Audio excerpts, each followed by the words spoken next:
Hi, everybody. Welcome to the Scott Show. This day in history. So we're going to get into what December 21st is. It is the shortest day of the year. It's the first day of winter. However, if you are one of our New Zealand friends, our Australian friends, we have a few of them. We have somebody listening from Brazil. If you guys are there, then happy summer, because it's summertime. So, there you go. It's pretty sweet. Alright, so we got some events that happened here on this day. The Roman Senate declares Vespasian Emperor of Rome the last of the year of the four emperors.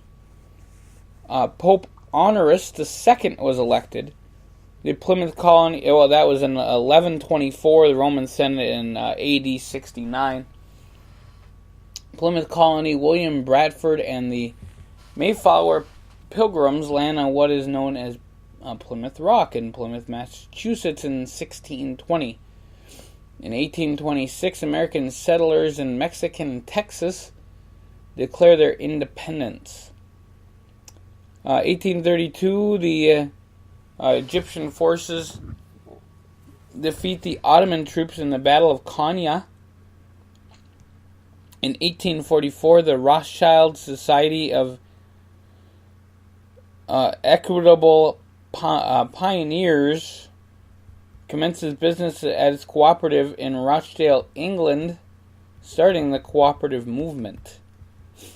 1861 Medal of Honor Public Resolution 82, containing a provision for a Navy Medal of Valor, is signed by the President Abraham Lincoln, and that's 1861. 1872, the Challenger, commanded by George Neers, sails from Portsmouth, England. In 1879, the world premiere of Henrik Gibson's A Dollhouse at the Royal Theatre in Denmark. 1919, American anarchist Emma Goldman is deported to Russia. 1923, United Kingdom and Nepal formally signed an agreement of friendship called the Nepal-Britain Treaty of 1923, which superseded the Treaty of Kigali, signed in 1816. 1937, Snow White and the Seven Dwarfs, the world's first full-length animated feature, premieres at Cathay Circle Theatre.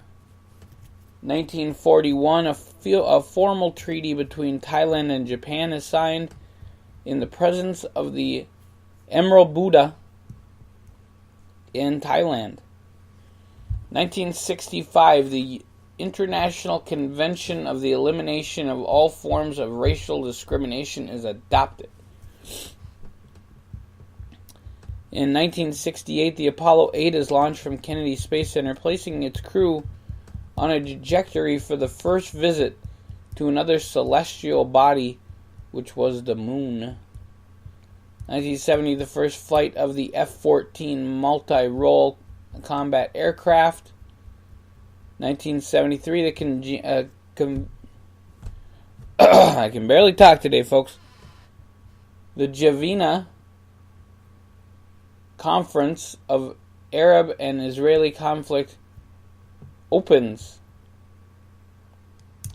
In 1988, a bomb explodes on the board Pan Am Flight 103 over Lockerbie, Dumfries, and Galway, Scotland, killing 270. 1995, the city of Bethlehem passes from Israeli to Palestinian control. In 1999, the Spanish Civil Guard intercepts a van loaded with 950 kilograms of explosives that ETA intended to blow up Torre Picasso in Madrid, Spain. Interesting.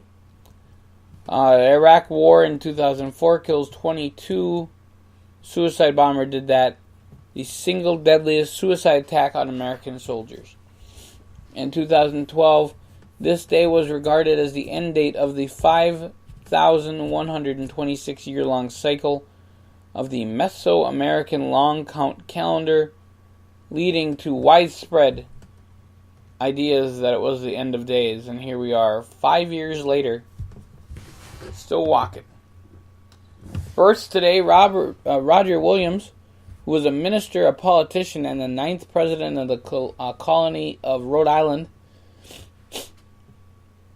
He was born today in 1603.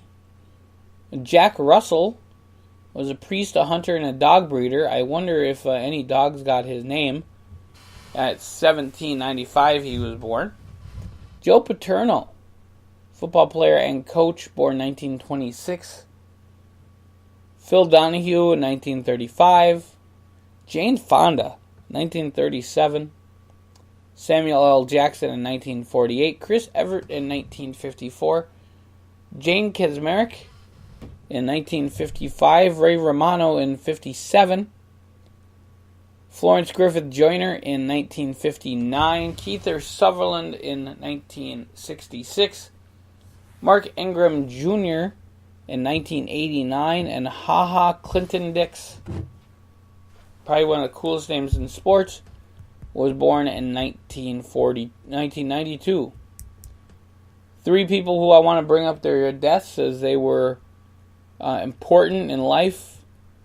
First one was died in 72, not even 19, just AD 72. Thomas the Apostle. F. Scott Fitzgerald died on this day in 1940. Some people say that's how I got my first name. And 1945, George Patton passed away. The American general and all-around awesome dude. It is Blue Christmas. It is Armed Forces Day, and it's the earliest date of the winter solstice in the northern hemisphere and the summer solstice in the southern hemisphere. There you go, folks. So that is your day in history. You guys have a great day, and we'll catch you here real soon on the Scott Show Podcast.